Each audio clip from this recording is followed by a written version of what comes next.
नमस्कार, स्वागत है आपका। आप देख रहे हैं योर स्टॉक्स। मैं हूं आपके साथ प्रशांत पांडे। हो जाइए तैयार आपके सवालों के जवाब पाने के लिए। शेयर बाजार से जुड़ी आपकी जो भी शंकाएं हैं उनका समाधान हमारे दिग्गज एक्सपर्ट आपको देंगे। इसके साथ ही बाजार पर अहम रणनीति भी हम आपके सामने रखेंगे।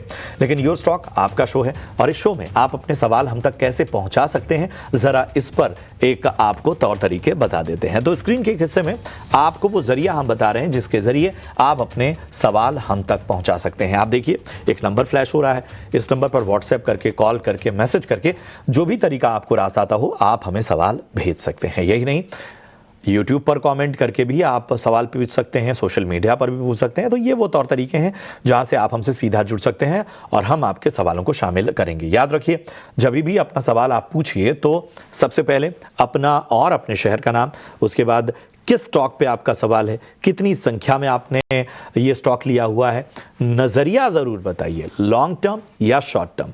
इसके आधार पर हमारे एक्सपर्ट को आसानी होती है आपको उस स्टॉक पर रणनीति बताने में। और आज आपके सवालों के जवाब देने के लिए हमारे साथ बेहद खास मेहमान हैं। जेएम फाइनेंशियल्स के तेजस शाह हमारे साथ आज जुड़ चुके हैं। तेजस, गुड मॉर्निंग। और आज हम बाजार में देखें तो रेंज में है, हालांकि एक रिकवरी साइन जरूर बाजार ने अब दे दिया है। 24,200 के पार फिलहाल निफ्टी जाता हुआ। बैंक निफ्टी को देखें तो लगभग यहां पर 225 अंकों की मजबूती, 250 अंकों की मजबूती दिख रही। 51,800 के ऊपर यहां पर बैंक निफ्टी कारोबार करता हुआ। अगर हम बात करें निफ्टी 50 गेनर्स की तो पावर ग्रिड 3.5% से ज्यादा की तेजी, ब्रिटानिया में 2% से ज्यादा का उछाल आज देखने को मिल रहा है। वहीं ट्रेंड देखिए, पिछले दिनों हमने देखा था कि अच्छी मुनाफा वसूली यहां पर देखने को मिली थी, लेकिन आज निफ्टी का टॉप गेनर नजर आता हुआ ट्रेंड यहां पर नजर आ रहा है। टाटा मोटर्स देखिए, आज जो है लगभग 1.5% ऊपर, एक वक्त पे 2% की तेजी हमें देखने को मिल रही थी। ये भी निफ्टी का टॉप गेनर है। मारुति सुजुकी, टीसीएस, इन्फोसिस में 1.25% से लेकर 1.5% की तेजी नजर आ रही है। दबाव जो है वो सबसे ज्यादा एशियन पेंट्स पर है। 7.5% इस वक्त टूटता हुआ एशियन पेंट्स आपको नजर आ रहा है। इसके अलावा हल्की जो गिरावट है वो Adani ports, Tata steel, ONGC, Cipla जैसे स्टॉक्स में नजर आ रही है। एडवांस डिक्लाइन रेशो कुछ खास अच्छा नहीं है। 939 ये शेयरों की संख्या है जो कि मार्केट ब्रेथ के हिसाब से इस वक्त हर निशान में कारोबार कर रहे हैं, लेकिन 1576 शेयरों पर हम साफ साफ दबाव देख रहे हैं। तो एक्शन साफ तौर पर जो है वो बाजार में फिलहाल रिकवरी के साइन तो हैं, लेकिन ये बहुत ज्यादा स्टॉक्स को सपोर्ट नहीं कर रहा है। नतीजों का इंपैक्ट भी कुछ स्टॉक पर हम देख रहे हैं। तेजस, यहां से आज के दिन अगर हम इंडेक्स स्तर पर देखें तो क्या रणनीति होनी चाहिए, कोई ऐसा सेक्टर जहां पर नजर रखनी चाहिए, तो उसके बारे में भी जानकारी दीजिए। गुड मॉर्निंग आपको और सभी दर्शकों को। निफ्टी की हम बात करें तो पिछले 2 हफ्तों से निफ्टी एक सीमित दायरे में ट्रेड कर रहा है। 24,000 का एक अच्छा खासा सपोर्ट है और ऊपर में जो स्ट्रॉन्ग रेजिस्टेंस है वो करीबन है 24,500 से लेके 550 के बीच में। तो मेरे हिसाब से जब जब भी निफ्टी लोअर ट्रेडिंग रेंज में आता है तो वहां पे बाई करना चाहिए विद स्टॉप लॉस बिलो 23,950। और अगर ऊपर में अगर जाता है निफ्टी तो 24,450 से लेके 24,500 के बीच में मुनाफा वसूली करनी चाहिए। जब तक ये 500 पॉइंट की रेंज से निफ्टी ब्रेकआउट या ब्रेकडाउन नहीं देता है, मुझे लग रहा है ये जो कंसोलिडेशन है वो जारी रहेगा। और सेक्टर की हम बात करें तो निफ्टी बैंक का जो स्ट्रक्चर है वो रिलेटिवली स्ट्रांग है। बैंक निफ्टी अभी भी बाय ऑन डिप्स की रणनीति रखनी चाहिए। उसमें भी 51,000 का एक अहम स्तर है। जब तक ये ब्रेक नहीं होता है, मुझे लग रहा है आने वाले दिनों में बैंक निफ्टी एक ऊपर की ओर ब्रेकआउट देगा। जो ब्रेकआउट लेवल बैंक निफ्टी में बैठ रहा है वो करीबन है 52,500 से 600 के करीबन। बट क्योंकि यहाँ पे एक अच्छी खासी बिकवाली आई थी मॉर्निंग सेशन में, तो रिस्क रिवॉर्ड काफी अच्छा था बाई करने के लिए। करंट भाव पे मैं बाई करने की सलाह नहीं दूंगा। अगर बैंक निफ्टी में नीचे अगर आता है करीबन 51,400 से लेके 51,500 के करीबन, तो वहां पे डेफिनेटली एक अच्छा बाई बनता है विद स्टॉप लॉस बिलो 51,000 और लक्ष्य रहेगा 52,500 का। तो bank Nifty as a sector हमें अच्छा लग रहा है और स्पेशली जो पीएसयू बैंक्स है उसके चार्ट स्ट्रक्चर काफी है। तो कोई भी अगर डिप आती है तो पीएसयू बैंकिंग स्पेस में ट्रेडिंग या तो निवेश के नजरिए से देख सकते हैं। जो टॉप पिक्स है वो है बैंक ऑफ बड़ौदा है, स्टेट बैंक ऑफ इंडिया है। बैंक ऑफ बड़ौदा और स्टेट बैंक ऑफ इंडिया, ये दो टॉपिक्स होंगे बैंकिंग सेक्टर से। लेकिन इस बीच कई सारे दर्शकों ने अपने सवाल भेजे हैं। यूट्यूब पर अभिषेक कुमार ने टाटा स्टील पर अपना सवाल भेजा है। 1280 शेयर है उनके पास, जो उन्होंने 155 रुपये प्रति शेयर के दाम पर खरीदे थे और 3 से 6 महीने तक होल्ड कर सकते हैं। ये उनका टाइम होराइजन होगा। स्टॉक अभी 145 के आसपास है। याद रखें, पिछले हफ्ते टाटा स्टील के नतीजे भी आए थे, अनुमान से बेहतर नतीजे, लेकिन स्टील प्राइसेस घटे, उसका नेगेटिव इम्पैक्ट तो स्टॉक पर दिखा। तेजस, 3 के 6 महीने के टाइम होराइजन से टाटा स्टील पर क्या राय होगी? 155 उनकी परचेज प्राइस है। मेरे हिसाब से टाटा स्टील में बने रह सकते हैं। अगर इनका 6 महीने का व्यू है तो स्टॉक में कोई पैनिक नहीं लग रहा है। स्टॉक अभी अपनी बेस बना रहा है करीबन 140 से लेके 142 के बीच में। तो मेरे हिसाब से स्टॉक में बने रह सकते हैं कि इनको एक पोजिशनल स्टॉप लॉस रखना पड़ेगा 130 रुपए का। और 6 महीने का लक्ष्य के हिसाब से मुझे लग रहा है पहला टारगेट रहेगा 170 का, और अगर वो सरपास होता है तो स्टॉक 185 तक भी जा सकता है। तो थोड़ा नीचे में अगर आता है स्टॉक 140-42 के बीच में, तो एवरेज भी कर सकते हैं विद स्टॉप लॉस बिलो 130, और लक्ष्य मैंने बताया 170 और 185 का। चलिए, तो ये है रणनीति टाटा स्टील पर आपको तेजस की तरफ से मिलते हुए। नतीजों का दौर है तो हम कई सारे मैनेजमेंट से भी चर्चा कर रहे हैं और बात करेंगे अशोक लेलैंड की। दूसरी तिमाही में अशोक लेलैंड के जो नतीजे रहे वो अनुमान से बेहतर रहे हैं। बिक्री और कामकाजी मुनाफे पर भले दबाव दिखा है, लेकिन मार्जिन में इस चैलेंजिंग एनवायरनमेंट में काफ़ी सुधार आया है। इस बार के नतीजों और ग्रोथ आउटलुक पर चर्चा के लिए हमारे साथ कंपनी के एमडी और सीईओ शेनु अग्रवाल साहब जुड़ चुके हैं। शेनु अग्रवाल जी, बहुत बहुत स्वागत आपका इस चर्चा में शामिल होने के लिए। अपना समय देने के लिए बहुत बहुत धन्यवाद। और जैसा मैंने कहा कि डबल डिजिट डिक्लाइन है आपके एमएचसीवी वॉल्यूम्स में, और जैसे मैंने कहा कि इतना चैलेंजिंग एनवायरनमेंट और उसके बावजूद मार्जिन के फ्रंट पे नंबर्स ने सरप्राइज किया है। तो जरा बताएं, आखिर क्या वो रणनीति रही जिसकी वजह से आप मार्जिन के फ्रंट पर इस तरह से ग्रो कर पाए? देखिए, हम भी काफी खुश हैं अपना जो मार्जिन हम डेमोन्स्ट्रेट कर पाए हैं। लेकिन हमारी जो मार्जिन की स्टोरी है वो बहुत कंसिस्टेंट है। हमने लगभग 1.5 साल पहले ये कहा था अपने एनालिस्ट से, अपने इन्वेस्टर से, कि हमारा जो मिड टर्म का टारगेट है वो मार्जिन्स पर, एबिटा मार्जिन्स पर मिड टीन का टारगेट है। और हम काफी अच्छी तरह से उस पर आगे बढ़ रहे हैं। इनफैक्ट ये जो Q2 अभी गया है, ये 7th कंसेक्टिव क्वार्टर है जिसमें हमने डबल डिजिट एबिटा मार्जिन लाए हैं। आगे आने वाले समय में भी हम लोग डिफरेंट लीवर्स की तरफ देख रहे हैं। जहां भी हम देखते हैं वहां हमको अपॉर्चुनिटी नजर आती है।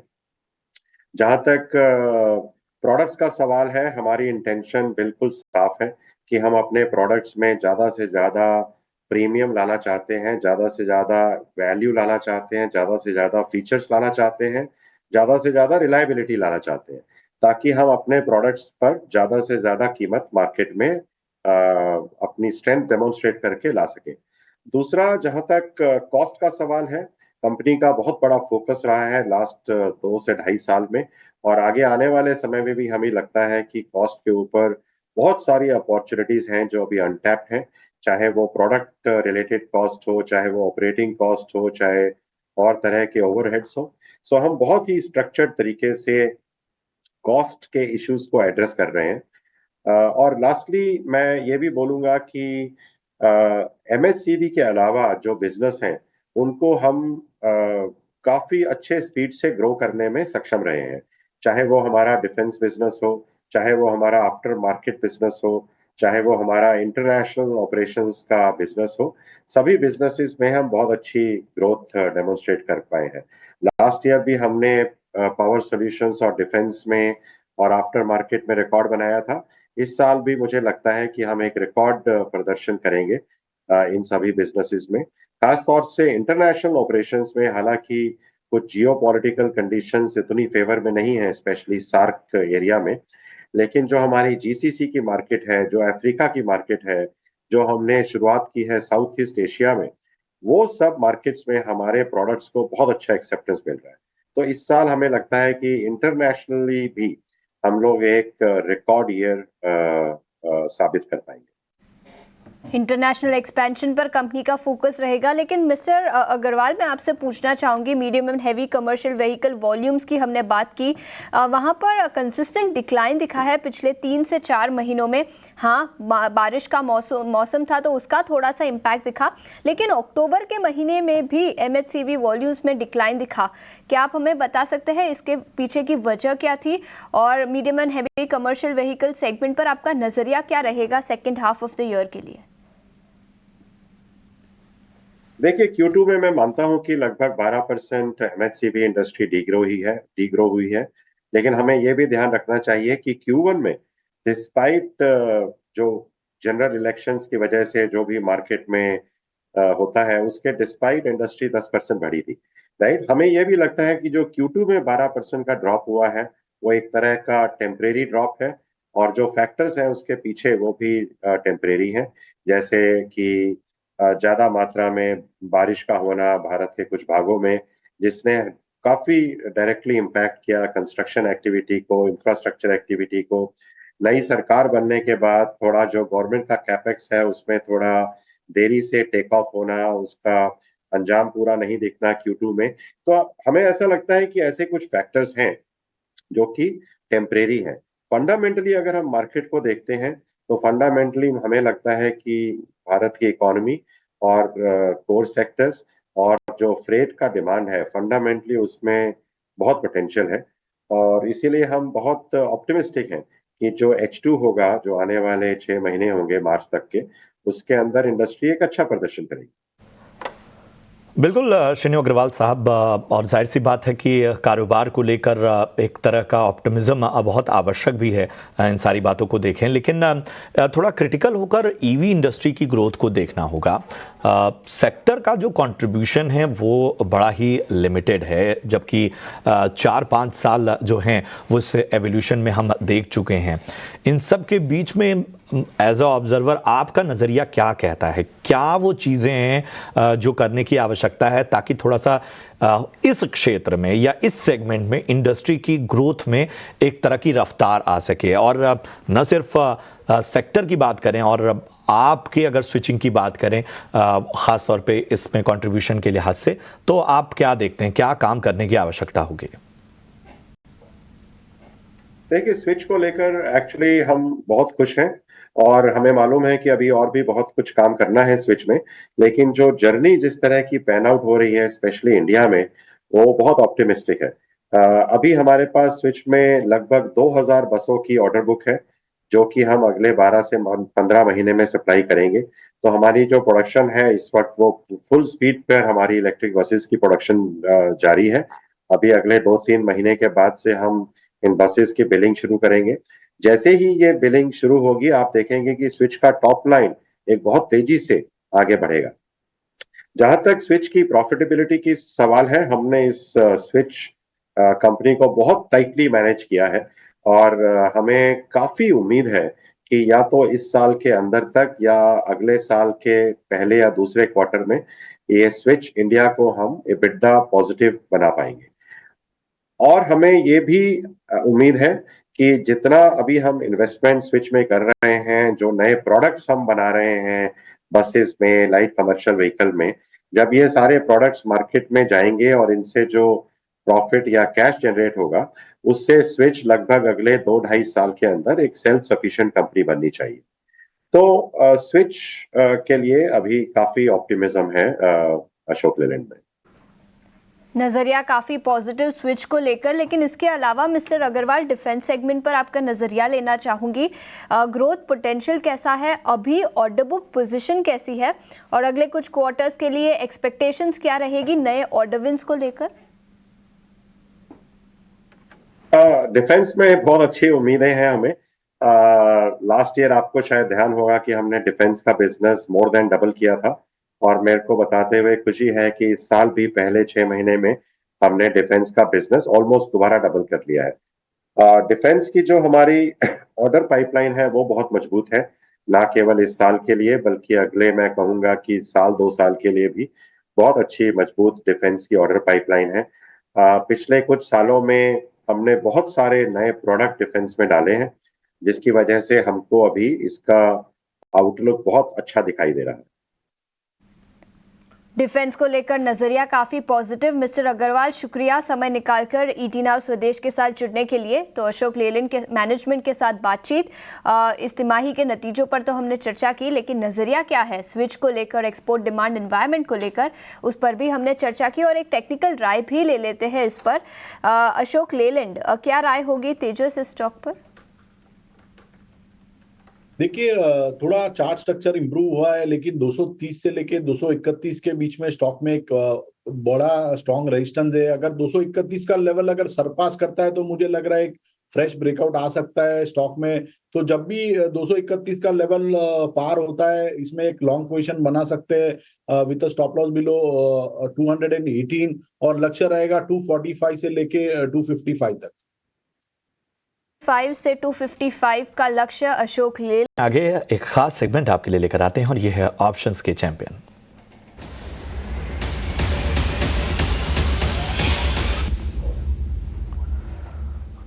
और हमारे साथ आज जुड़ चुके हैं सेंट्रम ब्रोकिंग के नीलेश जैन साहब। नीलेश जी गुड मॉर्निंग, प्रशांत बात कर रहा हूं। बताइए ऑप्शन की रणनीति क्या होगी और जरा एक बार बाजार पर भी राय दीजिए, किस तरह से संकेत देख रहे हैं बाजार से, रिकवरी के संकेत? Very good morning to you Prashant ji. बिल्कुल, देखिए आज काफी शानदार पुल बैक हमें निचले स्तरों से देखने को मिला है। 24,000 का एक साइकोलॉजिकल सपोर्ट है निफ्टी में, उसको डिफेंड करके निफ्टी में एक 200 प्लस पॉइंट का मुंह हम देख रहे हैं। बट ऊपरी स्तरों पर 24,500 का एक स्टिफ रेजिस्टेंस भी है, तो हो सकता है थोड़ा फॉलोअप मुंह यहाँ पे और कंटिन्यू होता हुआ नजर आए। 24,300 तक का पुल बैक हम यहाँ पे एक्सपेक्ट करके चल रहे हैं। 24,000 के नीचे अगर फिसलता है तो यहाँ पे फर्दर वीकनेस देखने को मिलेगी। बट फिलहाल आज स्क्रीन थोड़ी सी बेटर प्लेस नजर आ रही है। आईटी स्टॉक्स पर फोकस है। आईटी स्टॉक्स में काफी अच्छा मुंह हम लगातार देख रहे हैं। नॉट ओनली दिग्गज IT stocks but also mid cap and small cap ITs में काफी अच्छा मोमेंटम हमें देखने को मिल रहा है। तो इन्फोसिस हमारे राडार पर है और इन्फोसिस में एक शानदार रिकवरी पिछले 5-6 कंसेक्यूटिव सेशन से हमें देखने को मिल रही है। तो अगर हम डेरिवेटिव डेटा भी देखें तो यहाँ पे लॉन्ग बिल्डअप हमें आज के सेशन में होते हुए नजर आ रहे हैं। एक फॉलोअप मूव हम यहाँ से 1870 1900 तक का हम एक्सपेक्ट करके चल रहे हैं कि नवंबर सीरीज में हमें 1900 तक का मूव ये देखने को मिल जाए। इसीलिए यहाँ पे 1840 का एडमनी का कॉल ऑप्शन, वो पर्टिकुलर ऑप्शन को लेने की सलाह होगी जो करंटली 30 से 32 के रेंज में इसे खरीदना है। स्टॉप लॉस रखना होगा 21 का। पहला टारगेट 44, दूसरा टारगेट 55 का होगा। पिछले कुछ एक मिनटों में एक स्पर्ट जरूर देखने को मिला है, तो थोड़ी सी डिप पे इसे खरीदें। लॉट साइज 400 का है, इसलिए इन टर्म ऑफ रुपीज अगर हम देखें तो अप्रोक्सीमेटली 4,000 का रिस्क है एंड अप्रोक्स रिवॉर्ड यहाँ पे 9,600 के बनते हुए नजर आ सकते हैं। अगर 55 तक ये ऑप्शन जाता है तो यहाँ पे 1840 का कॉल ऑप्शन इन्फोसिस का लॉन्ग करने की सलाह होगी।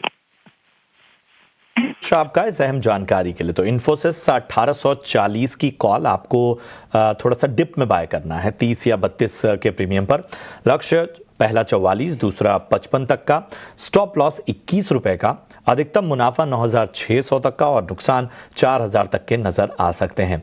इन सब के बीच में आपको ध्यान रखना है सेबी का स्टैंडर्ड रिस्क डिस्क्लोजर, जो बताता है फ्यूचर और ऑप्शन जोखिम भरा ट्रेड है, 90% लोग पैसे गंवाते हैं, इसलिए सोच समझ कर निवेश करें। फाइनेंशियल एडवाइजर की सलाह जरूर लें।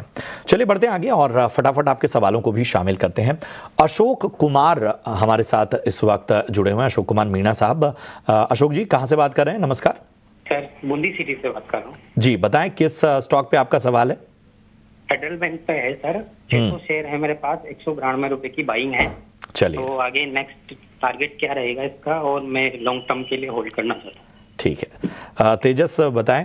बड़ी ही मैं कहूँगा कि थोड़ी सी कहते हैं कि अहम लेवल्स पे ऐसी जगह बाइंग की है इन्होंने कि कम से कम फिलहाल सुरक्षित हैं इस दबाव भरे बाजार में, वोलेटाइल मार्केट में। हालांकि हमने फेडरल बैंक में पिछले दिनों अच्छे संकेत ही देखे। वोलेटाइल बाजार में भी पिछले 5 ट्रेडिंग सेशन में चढ़ा था ये शेयर। पिछले 1 महीने में भी इस तरह के बाजार में लगभग 10% का हमने एक रैली इसमें देखी है। तो बताएं क्या नजरिया बन रहा है लॉन्ग टर्म के लिहाज से? फेडरल बैंक 192 की इनकी बाइंग है। चार्ट स्ट्रक्चर काफी अच्छा है, बेहतरीन स्ट्रक्चर है, हायर टॉप हायर बॉटम के फॉर्मेशन बना रहा है और जो इसकी जो लंबी और छोटी अवधि की मूविंग एवरेजेस है उसके ऊपर ट्रेड कर रहा है। 206 207 के करीबन एक स्ट्रॉन्ग रेजिस्टेंस है। ये अगर सरपास होता है तो मुझे लग रहा है 220 से लेके 231 तक के भी लेवल आ सकते हैं। तो मेरे हिसाब से स्टॉक में बने रह सकते हैं। एक पोजिशनल स्टॉप लॉस 195 का रख के और लक्ष्य रहेगा 220 और 231 का। बने रहिए और 195 यानी आपके भाव से 3 ही रुपए ऊपर का स्टॉप लॉस लगाइए और यहां पर 220 तक के लक्ष्य हासिल हो सकते हैं।